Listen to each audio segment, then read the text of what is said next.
अब तो सत्येंद्र जैन का नाम असत्येंद्र जैन रखना चाहिए, क्योंकि ये कट्टर ईमानदार नहीं, ये बेईमान है और कट्टर बेईमान है।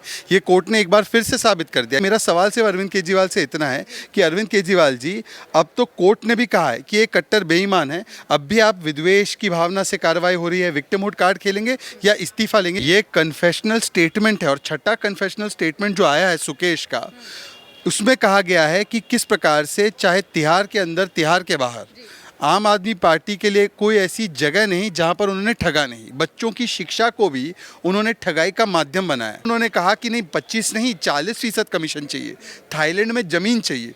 तो वो डील जब नहीं हो पाई तो किसी और से डील कर दी। एक ऐसा ठग सुकेश आरोप लगा रहा है, तो सुकेश की बातों को झूठा साबित करने के लिए तुरंत सुकेश के साथ सत्येंद्र जैन, अरविंद केजरीवाल और Kailash Gahlot lie detector test कर ले। कौन है वो ब्लैक मार्केटिंग टिकट करने वाला? देखिए, ब्लैक करने वाले लोग जो है, ऐसे लोग अगर पार्टी में ले लेंगे और समझदार इशारा समझ गए होंगे तो सारी टिकटें ब्लैक होंगी। सिर्फ सिनेमा की नहीं, जो बाकी टिकट भी है वो भी ब्लैक होगी। खोखले प्रचार। कहाँ है वो नए कॉलेज, कहाँ है वो नए अस्पताल? अरे बताइए, कहाँ है दिल्ली को प्रदूषण मुक्त? प्रदूषण मुक्त तो छोड़िए, शराब युक्त बना दिया। गली गली घर घर पानी साफ नहीं पहुंचाया, शराब पहुंचा दी। ये चुनाव के मुद्दे हैं और इसी पर चुनाव हो रहा है एमसीडी का। ये लाडला नहीं, ये लुटेरों के लाडले, ये शराब माफिया के लाडले हैं, ये जो भ्रष्टाचारी है उनके लाडले हैं। आज हमारे साथ बीजेपी के स्पोक्स पर्सन शहजाद पूनावाला जी मौजूद है। सर, सबसे पहले बहुत स्वागत है आपका। बहुत बहुत धन्यवाद। आपसे सबसे पहले ये चर्चा करना चाहूंगी सर, क्या लगता है, एक तरफ अरविंद केजरीवाल ये कह रहे हैं मैं कट्टर ईमानदार हूं, किसी में कलेजा नहीं है कि अपने आप को कट्टर ईमानदार किसी भी नेता वो अपने आप को बताए, और एक तरफ आज सत्येंद्र जैन की जमानत याचिका खारिज हो जाती है, इस पर क्या कहेंगे? देखिए, अब तो सत्येंद्र जैन का नाम असत्येंद्र जैन रखना चाहिए, क्योंकि ये कट्टर ईमानदार नहीं, ये बेईमान है और कट्टर बेईमान है। ये कोर्ट ने एक बार फिर से साबित कर दिया, क्योंकि 5 महीने से बेल नहीं मिल रही है और आज भी उनकी बेल रिजेक्ट की गई है। और इसका मतलब ये है कि प्रथम दृष्टया कोर्ट ने माना है कि ये हवालेबाज है, ये दिल्ली का लुटेरा है, ये दिल्ली का ठग है। और देखिए, ऐसे व्यक्ति को उन्होंने मंत्री बनाए रखा है। 5 महीने से बेल नहीं मिलती है, मंत्री इसलिए बनाए रखा है ताकि जेल के अंदर तिहाड़ में कहीं सुकेश से ठगाई कर ले या कहीं पर वीवीआईपी ट्रीटमेंट ले ले, इसीलिए उनको आज भी मंत्री बनाए रखा है। मेरा सवाल सिर्फ अरविंद केजरीवाल से इतना है कि अरविंद केजरीवाल जी, अब तो कोर्ट ने भी कहा है कि ये कट्टर बेईमान है। अब भी आप विद्वेष की भावना से कार्रवाई हो रही है, विक्टिमहुड कार्ड खेलेंगे या इस्तीफा लेंगे? क्योंकि इस्तीफा न लेने का मतलब ये है कि आप उनसे कहीं ना कहीं, एक नहीं कहीं सुकेश क्लाइंट बनाकर एकेवीसी अरविंद केजरीवाल वसूली कंपनी जो है वो वसूली करना चाहती है। ठीक है शहजाद जी, इस पर भी आपसे बातचीत करना चाहूंगी। एक बड़ी खबर सामने आ रही है कि एक बार फिर से आम आदमी पार्टी भ्रष्टाचार के आरोपों में लिप्त हुई है। ऐसा इसलिए कह रही हूं मैं क्योंकि ये जानकारी सामने आ रही है कि अरविंद केजरीवाल की पार्टी के ऊपर ये आरोप लगे हैं कि दिल्ली में जो बच्चों को टैबलेट दिए जा रहे थे उसमें कमीशन का मामला है वो सामने आया है। और ये जो लेटर है ये सुकेश चंद्रशेखर ने एक बार फिर से रिलीज किया है और ये कहा है कि एक बार फिर से मैं लाई डिटेक्टर टेस्ट के लिए तैयार हूँ। वही ठग जिसके साथ हमने तमाम तस्वीरें देखी अरविंद केजरीवाल की, और अब उन्होंने ये आरोप लगाया। इसको किस तरीके से देख रहे हैं सर? देखिए, ये लेटर नहीं है, ये कन्फेशनल स्टेटमेंट है और छठा कन्फेशनल स्टेटमेंट जो आया है सुकेश का, उसमें कहा गया है कि किस प्रकार से चाहे तिहाड़ के अंदर तिहाड़ के बाहर आम आदमी पार्टी के लिए कोई ऐसी जगह नहीं जहां पर उन्होंने ठगा नहीं। बच्चों की शिक्षा को भी उन्होंने ठगाई का माध्यम बनाया। एक तो हमने देखा ही है कि क्लासरूम को टॉयलेट और टॉयलेट को क्लासरूम बताकर ठगाई की गई, परंतु ये मामला जो फ्रेश मामला है, जिस प्रकार से स्मार्ट टैबलेट बच्चों को दिए जाने चाहिए थे स्मार्ट क्लासरूम बनाने के लिए, उसमें भी एक डील की गई। डील ये की गई कि एक चाइनीज़ कंपनी से टैबलेट आएंगे। चाइनीज़ कंपनी से क्यों आएंगे मैं आपके दर्शकों को बताना चाहता हूँ, क्योंकि चाइनीज़ कंपनी 20 से 25% कमीशन देने को तैयार थी, भारतीय कंपनी नहीं थी। तो चाइनीज़ कंपनी के साथ डील हुई। वो चाइनीज़ कंपनी का जो भारत में प्रतिनिधि है, उससे उन्होंने पार्टी भी ली और पार्टी में 5-5 लाख की दारू की बोतल भी ली। और फिर उन्होंने कहा कि नहीं 25 नहीं 40% कमीशन चाहिए, थाईलैंड में ज़मीन चाहिए। तो वो डील जब नहीं हो पाई तो किसी और से डील कर दी। परंतु आज सवाल महत्वपूर्ण है, जो 6 कन्फेशनल स्टेटमेंट आए उसमें एक में आया 10 करोड़ की उगाई की प्रोटेक्शन मनी के नाम पर, शायद इसीलिए सत्येंद्र जैन मंत्री थे। दूसरा आया 50 करोड़ की राज्यसभा सीट की मांग की। तीसरा आया 500 करोड़ रुपए की उगाई का टारगेट रखा गया ताकि पार्टी का विस्तार साउथ में किया जा सके और पंजाब और गोवा चुनाव लड़ सके। चौथा आया कि कैलाश गहलोत के फार्म हाउस में पूरा एक्सचेंज हुआ। पांचवा आया कि कैसे अरविंद केजरीवाल खुद सुकेश की पार्टी में गए थे। छठा आया कि ब्लैक आईफोन पर AK2 के साथ बात भी हुई और ये पूरी डील की गई। अब हमारा ये कहना है, देखिए मैं तो मानता हूँ हमारे देश के सबसे ज़्यादा ईमानदार मुख्यमंत्री अरविंद केजरीवाल है। आप कहेंगे भाजपा के नेता ये बोल रहे हैं, मैं मानता हूँ, परंतु एक ऐसा ठग सुकेश आरोप लगा रहा है तो सुकेश की बातों को झूठा साबित करने के लिए तुरंत सुकेश के साथ सत्येंद्र जैन, अरविंद केजरीवाल और Kailash Gahlot lie detector test कर ले। सुकेश झूठा साबित होगा, हमारे सबसे ईमानदार मुख्यमंत्री सही साबित होंगे और दूध का दूध पानी का पानी हो जाएगा। पर वो करने से डरते क्यों हैं? क्योंकि आपको बताएं, अब तो जनता को तो ठगने का मामला दूर है, अब तो अपने लोगों की ठगाई हो रही है।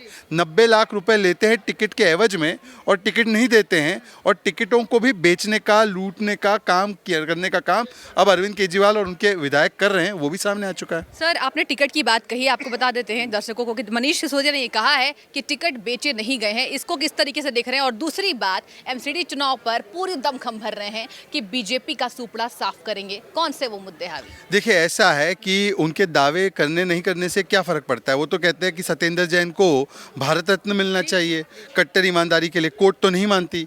अगर उनकी बातें सही है कि टिकट नहीं बेचे गए तो बताइए कि उन्हीं के कार्यकर्ता ने ACB में जाकर शिकायत की और उन्हीं के कार्यकर्ता अलग जो ND शर्मा एक विधायक थे उन्होंने भी ये आरोप लगाया।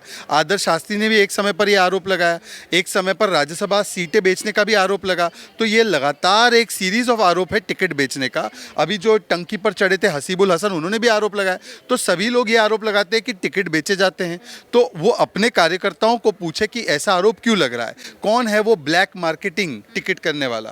देखिए ब्लैक करने वाले लोग जो है, ऐसे लोग अगर पार्टी में ले लेंगे और समझदार इशारा समझ गए होंगे तो सारी टिकटें ब्लैक होंगी, सिर्फ सिनेमा की नहीं, जो बाकी टिकट भी है वो भी ब्लैक होगी। समझदार समझ गए हैं कि किसकी तरफ इशारा है। परंतु मेरा एक सवाल है, बहुत स्पष्ट सवाल है, MCD के चुनाव किस पर हो रहे हैं? देखिए MCD के चुनाव हो रहे हैं, एक तरफ सेवा ही विचार रखने वाली बीजेपी और खोखले प्रचार और भ्रष्टाचार करने वाली आम आदमी पार्टी। हम सेवा ही विचार मानते हैं, इसलिए 15,000 बाग हमने बनाए। उसमें हेरिटेज पार्क, आप गई होंगी परिवार के साथ, वेस्ट टू अंडर पार्क, शानदार पार्क जो कूड़ा इकट्ठा करके पार्क में इस्तेमाल किया जाता है। भारत दर्शन पार्क, ताजमहल से लेकर, उनको ताजमहल पसंद आता है, हमें अजंता एलोरा केव्स अच्छे लगते हैं, सारी आकृतियाँ बनी हुई है और सारी कूड़े से बनी हुई है। ये शानदार काम किया। ओपन जिम बनाए। आपको पता है दिल्ली में MCD है 8 लाख से ज़्यादा बच्चों को, गरीब बच्चों को मिड डे मील भी खिलाती है और उनके लिए शानदार जो 1700 से ज़्यादा स्कूल है उसमें से 95 स्कूलों के पिछले 5 वर्षों में नए भवन बने हैं। 400 से ज़्यादा स्मार्ट स्कूल्स बने हैं और भी स्मार्ट क्लास बनाने वाले हैं। ये MCD ने काम किया है। ये MCD है जो 9 बड़े अस्पताल चलाती है, 3200 बेड वाले, 8 TB के अस्पताल चलाती है, 123 जन डिस्पेंसरी है जहाँ पर सस्ते में आपको जेनेरिक दवाएँ मिलती हैं। एक है नरेंद्र मोदी जी जो झुग्गी वासी है, 3024 लोगों को, झुग्गी वासियों को वादा गारंटी नहीं दिया, डिलीवरी दिया फ्लैट का। और वो भी कैसा फ्लैट है? विट्रीफाइड टाइल्स वाला फ्लैट है। ऐसा टाइल्स किसी और के घर में भी नहीं होता, बड़े बड़े लोगों के घर में नहीं होता। ग्रीन मार्बल लगा हुआ, वेंटिलेटेड बैल्कनी वाला, पार्क वाला, लिफ्ट वाला, एकदम बढ़िया मकान उन्हीं के इलाके में बना के दिया।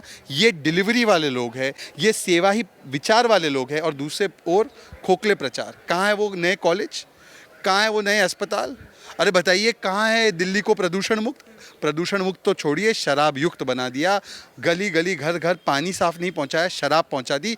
ये चुनाव के मुद्दे हैं और इसी पर चुनाव हो रहा है MCD का। शहजादी, क्या लगता है? वो तो कह रहे हैं कि जो प्रदूषण मुक्त है वो केंद्र सरकार का काम है, इस पर क्या कहेंगे? देखिए ऐसा है, जब तक इनकी पंजाब में सरकार नहीं थी, आए दिन पंजाब से प्रदूषण आ रहा है, पंजाब से प्रदूषण आ रहा है, पंजाब से प्रदूषण आ रहा है। जब पंजाब में सरकार आ गई तो केंद्र से प्रदूषण आ रहा है, केंद्र से प्रदूषण। ये सभी लोगों को ब्लेम करते हैं। इनका ABCD मॉडल है। A for advertising, B for blame game, C for cover up of corruption. आपने ब्लेम गेम की बात की शहजादी। पर Arvind cover up of Kejriwal ने अपने corruption। ट्विटर पर यह लिखा है कि बीजेपी की आदत है, चुनाव आते हैं तो भ्रष्टाचार के आरोप लगाते हैं, गिरफ्तार क्यों नहीं करते? इस पर क्या कहेंगे? सत्येंद्र जैन गिरफ्तार है, आज बेल नहीं मिली है जी। विजय नायर शराब घोटाले में गिरफ्तार है, बेल नहीं मिली है जी। शराब घोटाले के बड़े बड़े नाम गिरफ्तार है, बेल नहीं मिली है जी। और बताइए, ये बोलते हैं कि जब गिरफ्तार करो तो बोलते गिरफ्तार क्यों किया, वेंडेटा है। फिर गिरफ्तार होने के बाद जब बेल नहीं मिलती है तो बोलते हैं देखिए हमें कोई सबूत नहीं मिला। अगर सबूत नहीं मिला, अगर कोई सबूत नहीं है, मनीष सिसोदिया के ऊपर एफआईआर हुई है जिसमें वो अक्यूज नंबर 1 है, 17 अगस्त की एफआईआर है, आज 17 नवंबर है, कितने महीने हो गए। क्वॉश करवा देते हैं एफआईआर। उल्टा एफआईआर क्वॉश कराने के बदले पता है क्या करते हैं, फाइलें मंगवाते हैं पेन ड्राइव में ताकि जांच को दबा सके। ये देखिए, पहले अन्ना हजारे इनके आइडल थे, अब लालू प्रसाद इनके आइडल है। इसलिए जांच को प्रभावित करने के लिए 140 फोन डिस्ट्रॉय भी करते हैं और फाइलें मंगवाकर उसको बंद करवाते हैं। लेकिन शहजादी ये कह रहे हैं कि जनता का मैं लाडला हूं, मैं आतंकवादी नहीं हूं। बीजेपी आतंकवादी कहती है, लेकिन दिल्ली की जनता जानती है कि मैं उनका लाडला हूं। इस पर क्या कहेंगे? देखिए, ये लाडला नहीं, ये लुटेरों के लाडले, ये शराब माफिया के लाडले हैं, ये जो भ्रष्टाचारी है उनके लाडले हैं। और इसीलिए ये उन लोगों के लाडले हैं जो भ्रष्टाचार करते हैं और दिल्ली की जनता को जिन्होंने 8 वर्षों में लूटा है और उनको एक भी सुविधा नहीं दी है, उनके वो लाडले हैं। जहाँ तक जनता के लाडले, जनता के अगर लाडले हैं आप, तो बता दीजिए कि जो जनता का पैसा भ्रष्टाचार के माध्यम से उसे लूटा गया, उसका जवाबदेही देने के लिए क्यों आप कतराते हैं। ठीक है, देखने वाली बात होगी। फिलहाल बहुत शुक्रिया आपका बातचीत करने के लिए कि एमसीडी चुनाव में एक तरफ बीजेपी पूरी दमखम भर रही है, आम आदमी पार्टी ये कह रही है कि बीजेपी का सुपड़ा साफ करिए। तमाम वो मुद्दे, प्रदूषण का मुद्दा, देखने वाली बात होगी कि आखिर एमसीडी चुनाव में किसकी सरकार।